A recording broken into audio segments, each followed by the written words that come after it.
I'm Steven Rennell, the host of the Meat Eater podcast and the Netflix original series Meat Eater. As a hunter and wildlife enthusiast, the question comes up, how can you justify killing and eating animals that you love and protect?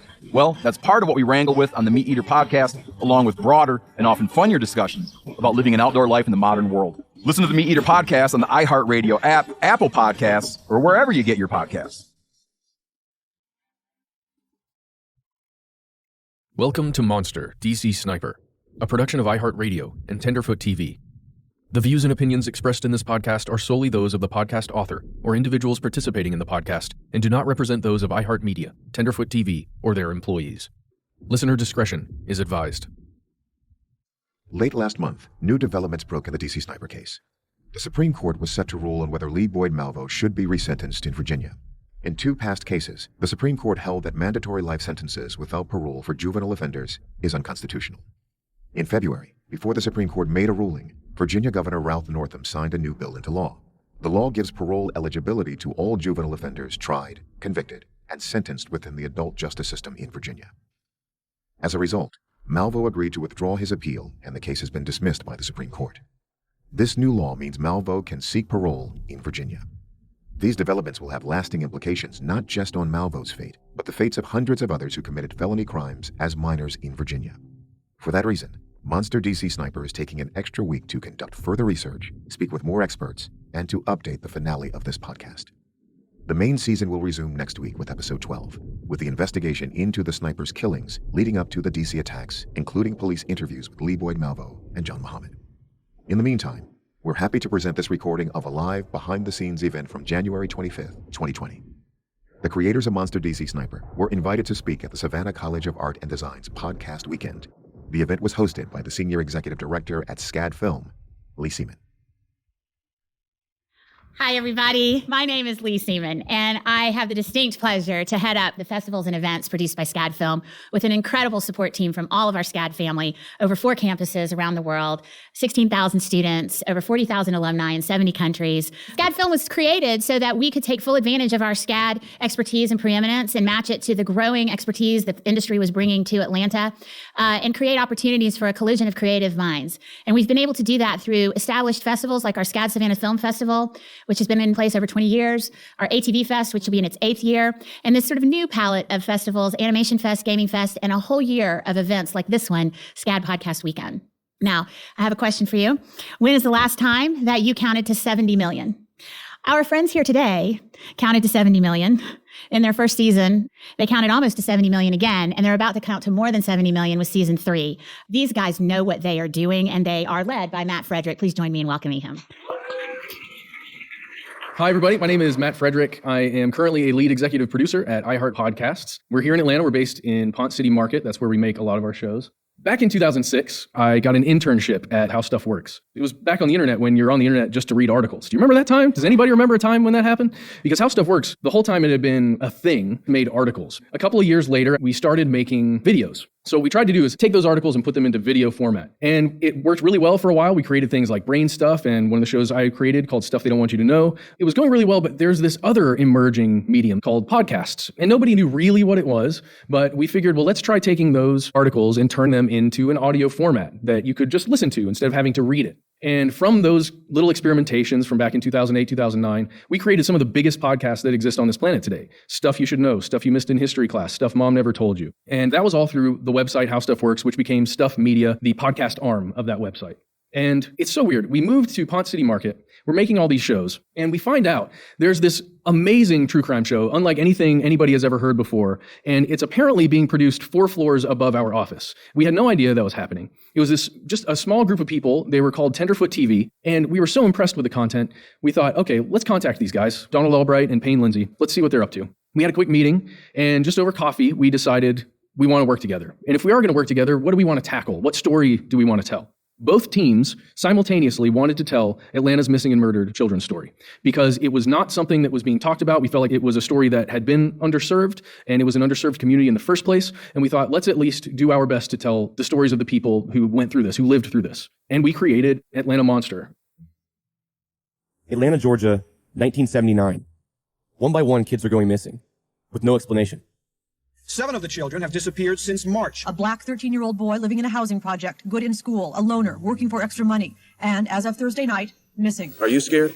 Yes, sir. Altogether, 9 children between the ages of 7 and 14 have disappeared in the last year. People from outside see this in the context of what's happening to black people across the country. Missing children have become priority number 1 at APD. We cannot, as a community, as a city, carry on business as usual. I want the people of Atlanta and the nation to know that this administration is totally colorblind. From the producers of Up and Vanished and How Stuff Works, we present an all-new podcast, Atlanta Monster. Officially, according to the list, there were 23 children, 5 adults who were killed from 1979 to 1981. The picture there is a mugshot of Wayne Williams, the man who is still in jail right now. He was convicted of killing 2 adults, and we spoke with him extensively for this show. I don't know if you guys realize this. There are so many people in this city that believe that man killed absolutely 0 people. It was mind-blowing to us to know how many people held that as an opinion. We thought it was worth talking to him to see what he had to say. It premiered in January 2018. And again, this is Stuff Media at that time. We get acquired by iHeartRadio the end of 2018. We love the process, we love the style, and we wanted to work again with Tenderfoot TV. We're going to find another time when terror was running rampant in the city, when just going about your daily life was a problem. And we looked to San Francisco right at the turn of the Summer of Love, 1968, 1969. There was what was believed to be a man who was killing young people in their cars at lovers' lanes. This person was writing letters to the San Francisco Chronicle and other newspapers. He had captured a city, and he had put fear in the hearts of everyone living in the entire area, from Napa Valley to Vallejo to San Francisco. In the 70s, as it was happening, a lot of us probably thought, gee, there's a lot going on. But looking back at a decade of violence, it was just crazy. It was crazy time. Most serial killers don't make any effort to involve media or investigators. They're very secretive. They don't want attention. They almost want their crimes to go unnoticed. But the idea of committing a crime and then calling up the police and bragging about it, that's a whole nother level of terror. A man who wore a medieval-style executioner's hood. Who has baffled the police and baffled the media. He seems to crave publicity. He sent letters and cryptograms to newspapers and the police. Subject stated, I want to report a murder. No, a double murder. I did it. Here we are, 50 years after the first Zodiac killing. In today's world of forensics, old cases are being solved. We're talking about probably the most famous cold case in the last century or so in terms of its drama and being unsolved. Who doesn't want to know how it turns out? Dear editor, this is the Zodiac speaking. If you do not print this cipher by the afternoon of Friday, 1st of August, I will go on a kill rampage Friday night. I will cruise around all weekend killing lone people in the night, then move on to kill again. The best part of it is that when I die, I'll be reborn in paradise, and all that I have killed will become my slaves. From iHeartRadio, How Stuff Works, and Tenderfoot TV, this is Monster, the Zodiac Killer. That impression of the Zodiac Killer, that was an actual letter that was sent to the San Francisco Chronicle. Hearing it in that way, I don't know if it has the same effect on you. I hope it does. That's kind of the point of it, but it really is spine-tingling to me to know that someone actually wrote that and felt that and wanted everybody else to feel that way. It kind of just fits that title, doesn't it? Monster, whoever that was. So here's the deal. We are back with the 3rd iteration of the Monster series. We went from 1979, 81, all the way back to 68, 69. This year we're going to 2002, to a time right after 9/11, to a time when the country was in fear already, and someone came along and struck fear in the hearts of all of us again. We're going to tell you all about it tonight because tonight we have the creators of the 3rd iteration. It is called Monster DC Sniper. Tonight we have the host, Tony Harris, and we have 2 of the producers, Trevor Young and Benjamin Keebrick. And guys, if you'd like to join me on stage, come on up.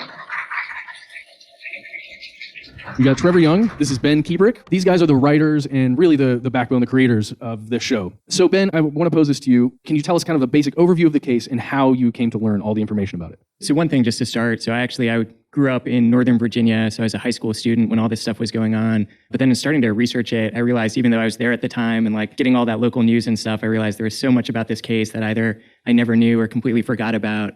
And that was one of the reasons I wanted to tell this story, is I felt like, well, if I don't know any of this stuff, then I don't think many people do. So October 2nd, 2002, 1 person was shot. The next day, 5 people are shot. They're just going about their everyday lives. A guy mowing a lawn, people filling up their cars with gas, things like that. They seem to have no connection to one another. But when they analyze the bullets, they realize that they're all coming from the same rifle. There's someone out there kind of shooting people indiscriminately. And it's kind of like, now what do you do? No one knows, is it terrorists? Is it a serial killer? What's going on? It's a very suburban area. Immediately, everyone was worried about their kids. A couple of days later, there's a shooting at a middle school. Outside that middle school, they find a tarot card with a cryptic note written on it. And kind of the story just gets crazier and crazier. When I was doing the research, one of the things is it seems like there's a lot of misinformation out there. There are some good books written about it that kind of cover narrow angles, some kind of made-for-TV documentaries, but it felt like no one had really put everything in one place or tried to really give a feel of what it was like to live through that. And that's the thing that Monster does really well, is putting people into a time and a place and kind of trying to make our listeners feel what it must have been like to go through that. So, Trevor, you tracked down so many people and talked with them. Tell us the different perspectives that we're actually hearing from in the show. So off the bat, you can expect to hear anywhere from 40 to 50 people in this podcast. We've, over the last 6 to 9 months, interviewed just an insane amount of people. But I think this was such a big story that affected so many people that really that's only a tiny fraction of the people we could interview, right? Dr. Caroline Namro was a pediatrician. She was just going about her day. She was dropping her kids off at school, and she stopped to get gas on October 3rd, and she made eye contact with a man and didn't really think anything of it. Then all of a sudden she hears a pop, and the man goes down on her car, bleeding, and says, "Call the cops." So she tries to resuscitate this man. She's calling the police. You heard her on the 911 call in that teaser. And she's doing, I think, what all of us would do. She's just kind of reacting. She's frankly kind of freaking out. I don't know how I would react. I don't even know if I could call 911. She told us her medical training kicked in and she was able to go into gear and really try and help this person. And it's a phenomenal story to hear her tell it. And it's one of the first things you hear in the podcast. There's a lot of incredible stories like that. And I think what we really want to do is really tell them to their full extent, to really let you know the full story of what happened with each and every one of these people from every perspective.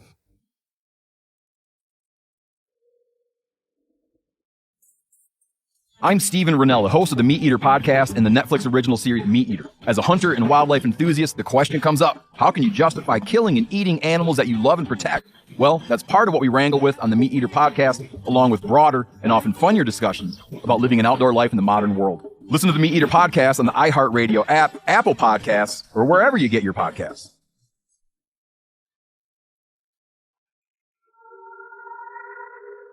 So we're speaking with witnesses, we're speaking with victims' families, we're speaking with the law enforcement officials from all of the varying organizations that were a part of this massive manhunt. And one of the people that was there at that time was this award-winning journalist named Tony Harris.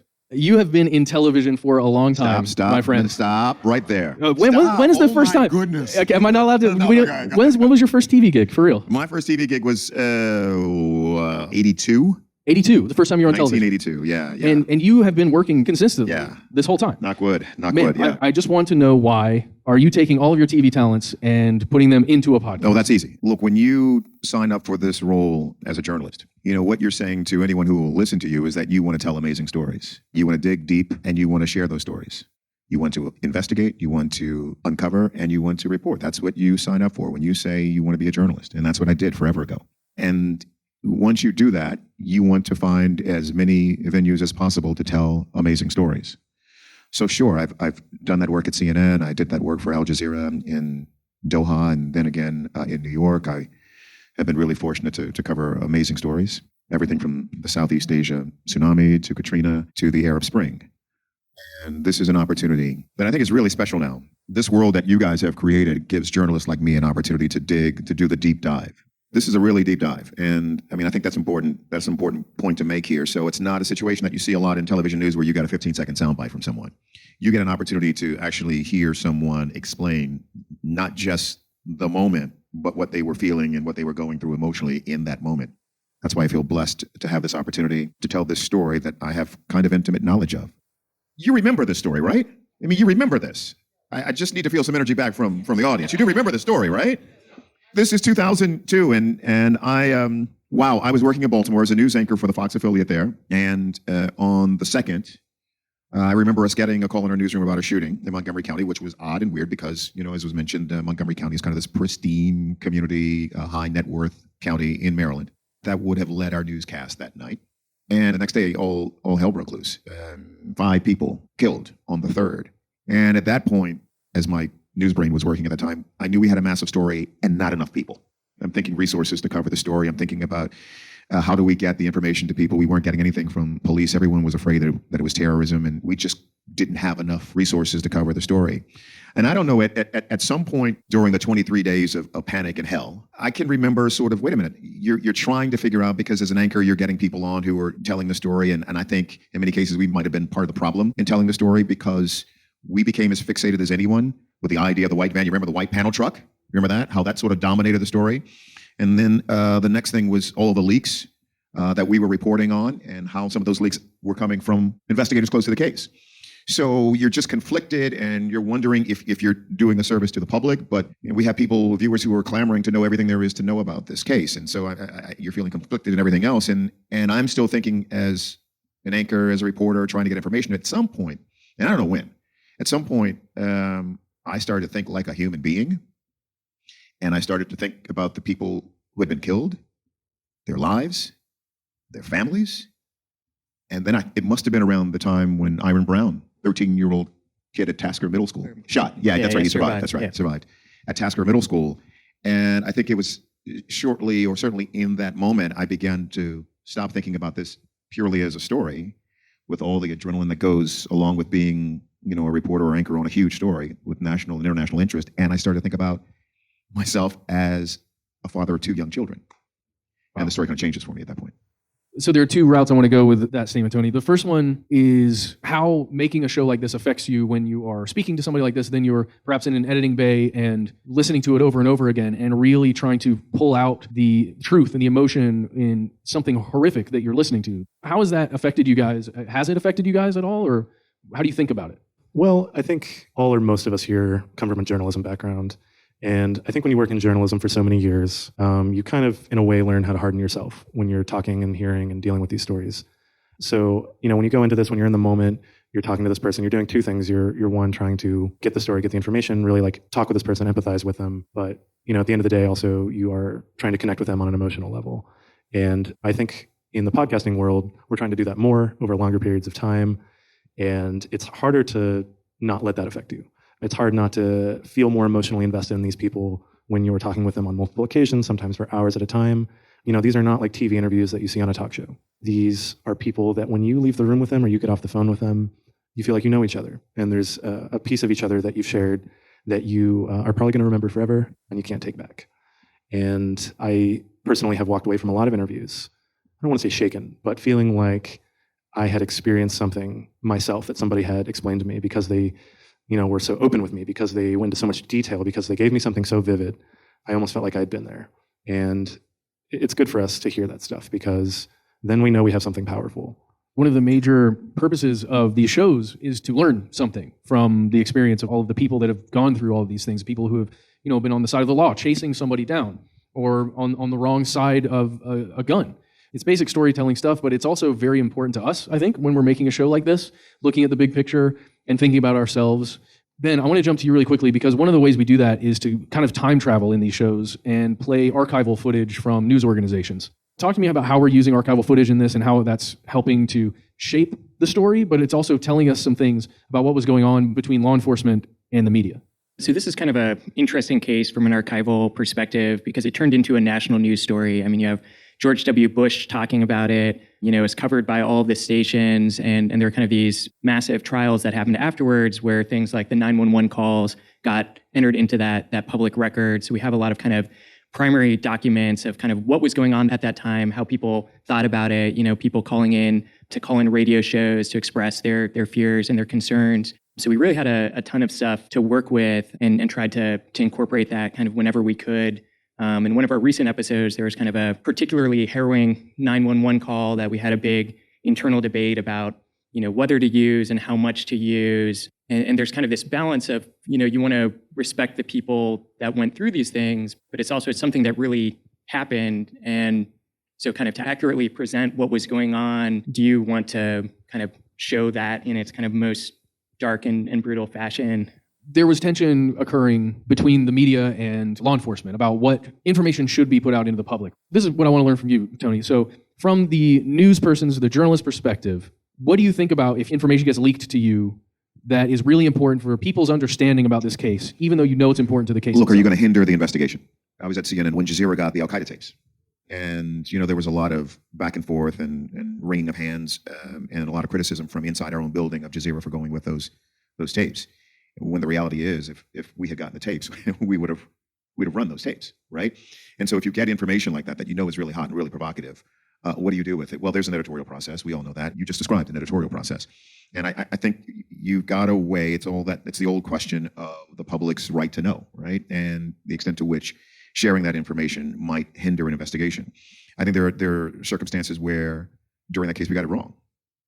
Channel 9 and the Washington Post should not have gone with the information, in my opinion, on the tarot card. The reason they did is the fact that the writing on the tarot card essentially eliminated the thought that this was foreign terrorism, right? Was the reason I believe those news organizations decided to go with that. I think it's always the sort of balancing act, and there are serious editorial meetings about this. And I think there are some cases where we absolutely got it wrong. We didn't challenge in the way that we should have the whole idea of the white panel truck. So because you've been here today and you've been hearing us talk about this, when you go outside today and head home, all you're going to see are white panel trucks. That's all you're going to see. And so I suppose that's the way I feel about it. We got a lot of things wrong. We should have questioned more closely. We should have pushed back a lot more aggressively. But we were operating at a moment when this nation was scared shitless. Can I say that? I just did. We just got a note that said, absolutely not. Tony, you have to leave now. Oh, they're coming to get you. Could I add something to that? Yeah, please. So there was another interesting element to the way the media and the investigation was interacting, and Ben, maybe you can help me with this. The snipers, the tarot card was one of their kind of communications, but there were all these other communications as well, all these demands for money, all these demands for police to say certain things publicly. So both the snipers and the investigation ended up using the media to kind of, as their own kind of megaphones. They were kind of talking through the media at each other because they weren't interacting directly. The investigators and the snipers, for the most part, there were a few phone calls, but for the most part, in a big sense, they were really using press conferences and newscasts to get information out, both sides. And that kind of goes into the archival thing. So then you have actually these press conferences of the chief of police for Montgomery County communicating to the snipers, and kind of, none of the reporters or the public at home really knows what's going on. It's kind of these coded, cryptic messages that are responding to the messages from the snipers. And it really was just kind of this very bizarre scenario where it's kind of hard for the media to know how to cover it, how much to cover it. Yeah, but Ben, that doesn't, and you're not making this point, but I will. It doesn't explain away the irresponsibility, in my opinion, of local television stations, national networks, putting every Tom, Dick, and Harry on who claims to be a law enforcement expert, just doing rank speculation. And that continues today. So that's kind of a pet peeve of mine. Folks who are not a part of the investigation.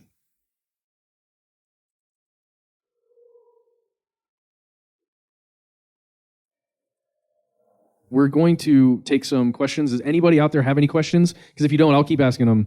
I have a question about your video trailers. So as a podcast, it's strictly audio, but you've created these incredible video trailers. Can you talk a little bit about the benefit of that and why you would do that? That's a great question. I want to hear this answer. Okay, you want me to just keep answering these? Okay, cool. Video trailers, I think, are very, very beneficial for any podcast. And I think it's mostly for what we use it for is social. That's one of the major aspects, is just being able to put something on, say, Instagram or some other platform that you can watch and get people excited about. And especially if you're telling a story that's already exciting, just inherently. But if you can show something that's exciting, that can only make your show better and make your audience more interested. In our case, we're working with Tenderfoot TV, guys who came from video production. I have a video production degree. So we would get together and make these pretty great little video trailers. The other reason that you want a video trailer, I think, especially if you think your story is good enough to translate into other mediums. One of the big things that's happening with podcasts now is that TV is very interested. TV producers across the planet are interested in taking your podcast and trying to turn it into a television show. You've done all the work. Exactly. You've got the story, you've got the pre-production, you've got everything, you've got interviews, you've got all the people that you want to get on camera. It's laid out for you. And as a TV executive, that's not me, but as some TV executive out there, I can imagine it being very great if you walk in with essentially a sizzle reel. So you will hear this podcast, and I guarantee you will think, wow, that could be on television today. And this is what I wanted to get into before we switched over. It's exactly that. The way that you guys use music and the editing style and the way you cut to and from a commercial and the cliffhangers and all of that, it gets me so pumped and excited and scared and sad. Episode 2 of the show. I love it. I cry every time I listen to that episode. It moves me in the way a really great HBO show or some other television show does. And it's because of the music, it's because of the stories, the way you guys are putting it together, and there's this voice that keeps talking to you. Whatever, it's just man. so smooth and awesome. Whatever, man. So the only thing I would add to that is that I've been making films, and I've had a television show on Discovery ID. So I've been in this true crime space for almost 5 years now. And what these guys are doing in their storytelling rivals anything that I've been connected to in true crime. So I don't get an opportunity often to say really nice things about these guys in front of a room of people, but they're that good at what they do. And if you haven't listened to it, you'll know exactly what I'm talking about when you listen.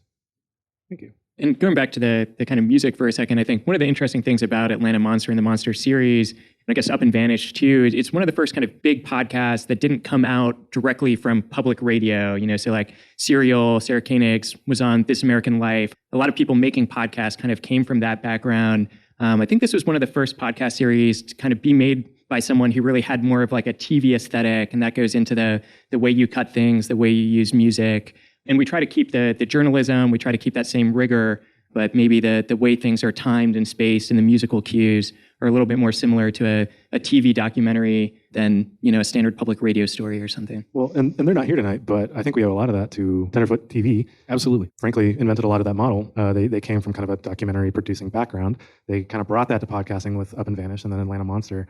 So, they have taught us a lot about how to do that. And we talk about music a lot, and we should shout out Mav's Makeup and Vanity Set, who does all of the soundtracks. And I think he's really another team member. And I think that's also kind of a unique thing to kind of, have one person doing the whole soundtrack. And like we go back and forth about what we want, and he sends us stuff that's super inspiring. And that's a big part of our process. So. Those guys, they make such exciting content. And really what we're trying to do is, you hit it on the head. We are trying to balance the excitement that they bring with this journalism murder. And I think that's what we're achieving this season more than we have ever before. So we're going to do something here. We're going to play this quick clip. This is kind of an example of the style, really using music, using a cliffhanger to get you excited about wanting to listen to either the rest of the show or the next episode. So here we go. Next time on Monster, DC Sniper. I need an ambulance right here. A guy came out from behind the store and shot Paul LaRufa, and he's bleeding. The pressure of the blood inside me was collapsing my lungs. He might say, I shot them all. He might say, but Daddy drove, and I shot, because I was the smallest and I could fit back there. Later they told me, oh, they found you. John sent Lee to your door, pretending to be a salesperson. Oh, ma'am, I'm dying. For one thing, I was going to force somebody. So pardon me. Have you been shot? Somebody shot you? Yeah. He said, so don't get this twisted. Don't believe that $10 million madness. He came there to kill you. That said, Malvo has talked about Mohammed having a plan to go create a utopian society in Canada. There you go. Okay. Thank you, guys. Thank you so much. Everybody's going to download DC Sniper. If you haven't done Zodiac Killer or Atlanta Monster, download that one too. Thank you to the guys from iHeart. And thank you to all of you for making our first SCAD podcast weekend. It won't be the last. Watch out. It was a success, and we appreciate your contribution to that. SCADfilm.com has all the information you need about upcoming events that we'll be doing. There is a newsletter. You can sign up for that. You can also stop by scad.edu to learn more about everything that SCAD produces here and in Savannah. We have a great fashion museum called SCAD Fash. We have events throughout the year, and we really hope that we'll see more of you at them. Thank you, and good night. Monster, DC Sniper is a 15-episode podcast hosted by Tony Harris and produced by iHeartRadio and Tenderfoot TV. Matt Frederick and Alex Williams are executive producers on behalf of iHeartRadio, alongside producers Trevor Young, Ben Kebrick, and Josh Thane. Payne Lindsay and Donald Albright are executive producers on behalf of Tenderfoot TV, alongside producers Meredith Stedman and Christina Dana. Original music is by Makeup and Vanity Set. If you haven't already, be sure to check out the first two seasons, Atlanta Monster and Monster the Zodiac Killer. If you have questions or comments, email us at monster@iheartmedia.com, or you can call us at 1-833-285-6667. Thanks for listening.